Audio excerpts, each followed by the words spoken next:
Hello dear students, आज इस video में मैं आपको बताऊंगा वन पथ पर जो गोस्वामी तुलसीदास जी द्वारा रचित पद्यांश है और इसका आपको संदर्भ लिखने का तरीका बताऊंगा। इसकी सबसे आसान व्याख्या बताऊंगा और इसका मैं आपको काव्यगत सौंदर्य लिखने का सबसे सरल तरीका बताऊंगा। तो चलिए शुरू करते हैं आज के इस वीडियो को। उससे पहले यदि आप कक्षा 10 के छात्र हैं तो इस वीडियो को पूरा देखिएगा, क्योंकि इस वीडियो में मैं आपको सबसे आसान शब्दों में व्याख्या बताने वाला हूं। आपको याद नहीं करना है, आपको रटना नहीं है, आपको सिर्फ और सिर्फ समझना है। तो चलिए सबसे पहले मैं आपको बता दूं कि प्रश्न आपसे कैसे पूछा जाता है और कितने नंबर का पूछा जाता है। प्रश्न संख्या 4 के अंतर्गत आपकी बोर्ड परीक्षा में पूछा जाएगा, निम्नलिखित पद्यांशों में से किसी एक की संदर्भ सहित व्याख्या कीजिए और काव्यगत सौंदर्य लिखिए। और यह प्रश्न आपसे 6 नंबर का पूछा जाता है। संदर्भ आप लिखेंगे तब आपको 1 नंबर, व्याख्या आप करेंगे तब आपको 4 नंबर, और जब आप काव्यगत सौंदर्य स्पष्ट करेंगे लिखेंगे तब आपको 1 नंबर और मिलेगा, और कुल आपको 6 नंबर यहाँ से मिलते हैं। तो चलिए आज मैं आपको बता दूं कि आप संदर्भ कैसे लिखेंगे, व्याख्या कैसे करेंगे। गोस्वामी तुलसीदास के द्वारा रचित जो वन पथ पर है इसका संदर्भ कैसे लिखेंगे। और यह पद्यांश आपकी बोर्ड परीक्षा 2016 और 2020 में पूछा भी जा चुका है। इसका संदर्भ लिखने का सबसे आसान तरीका यहाँ पर आप देख लीजिए। हेडिंग डालेंगे संदर्भ। संदर्भ में आपको लिखना है प्रस्तुत पद्यांश हमारी पाठ्य पुस्तक हिंदी को आपको ब्लैक पेन से लिखना है कि काव्य खंड को भी आपको ब्लैक पेन से लिखना है।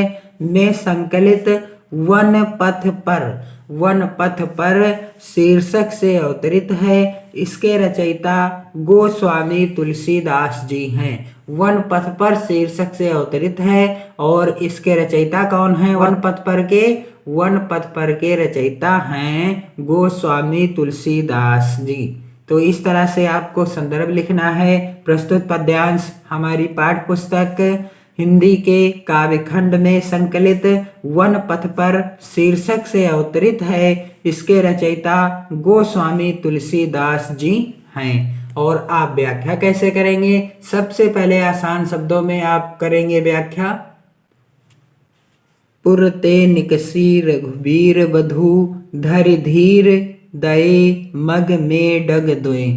जैसे ही राम लक्ष्मण और सीता बड़े धीरज के साथ, बड़े धैर्य के साथ श्रृंगवेरपुर से निकले ही थे, 2 कदम चले ही थे कि झलकी भरी भाल कनी जल की पुट सूख गए मधुराधर वै। जैसे ही 2 कदम चले थे कि सीता जी के माथे पर झलकी भरी भाल कनी जल की, उनके माथे पर पसीने की बूंदें टपकने लगी या झलकने लगी। पुट सूख गए मधुराधर वै, और पुट यानी उनके जो ओठ थे मधुराधर वै, वह ओठ उनके थकान के कारण सूख गए। ऐसा प्रतीत होने लगा कि सीता जी बहुत अधिक थक गई हैं और उनके माथे पर पसीने की बूंदें छलकने लगी हैं और उनके होठ थकान के कारण सूख गए हैं। फिर बूझत हैं चलनो अब केतिक। फिर सीता जी ने अपने प्रियतम से पूछा कि चलनो अब केतिक पर्णकुटी कहिरो कित है। यानी कहती हैं सीता जी कि अब हमें कितना दूर चलना है, कहाँ पर आप कुटी बनाएंगे, कहाँ पर हमको निवास करना है, हम सभी को निवास करना है।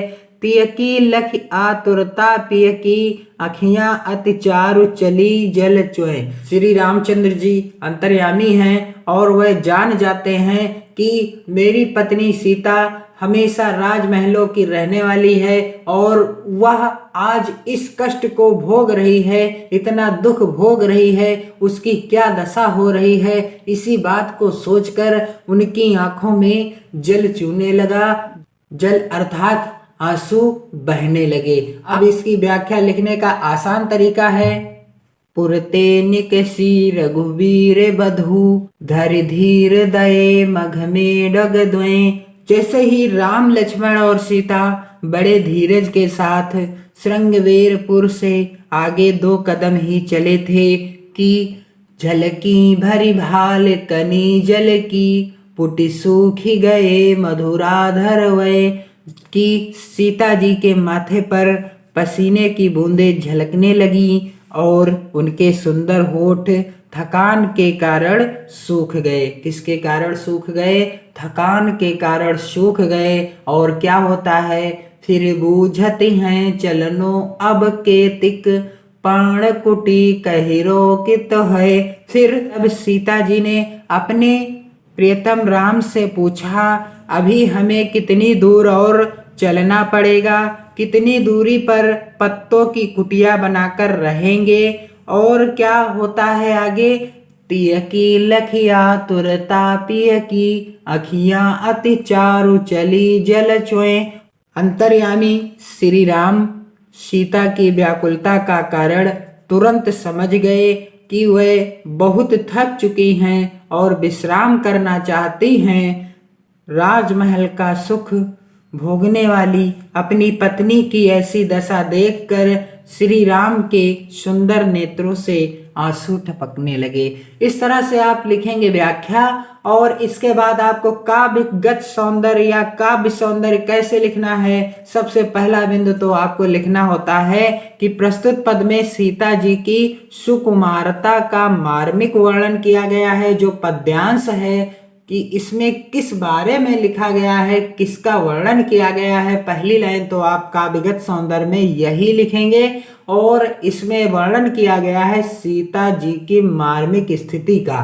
और अगला बिंदु जब आप लिखेंगे, अगला बिंदु है भाषा। और भाषा क्या है? ब्रज भाषा है। क्या भाषा है? ब्रज भाषा है। और शैली क्या है? चित्रात्मक शैली है। अगला बिंदु क्या है? अगला बिंदु है छंद।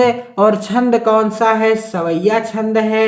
और अगला बिंदु है अलंकार। अलंकार कौन सा है? अनुप्रास अलंकार है। और रस कौन सा है? श्रृंगार रस है। इस तरह से आप काव्यगत सौंदर्य लिखेंगे और जैसे मैंने आपको बताया है इसी तरह से संदर्भ और व्याख्या लिखेंगे। तब आपको यहाँ से 6 नंबर पक्का मिलेंगे।